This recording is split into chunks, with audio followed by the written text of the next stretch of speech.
Yaani Tanzania sijui watu walirogwa na nini kweli, Yaani Tanzania wanaona tu mabaya, hawaoni mazuri.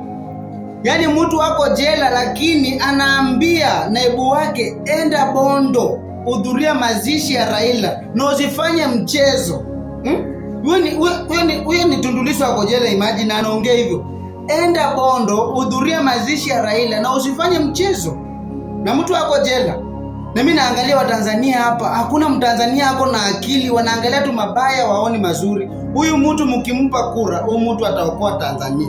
Hebu muone. How are you? Very good. Naenda nani Bondo? Najitahidi tuone. You have to kwenda kuhudhuria mazishi ya Raila Odinga. Lakini msifanye utaratibu mbaya. Sawa. Hebu niambie, hata kama ni wewe huko kwa matatizo, lakini unaambia wendo alie mtu fulani, mpinzani mwenzako. Alafu nyi Watanzania mnaani hata muoni kitu kama hiyo, mnang'ang'ania tu mambo kwa sababu hapo na suruali mtanusa.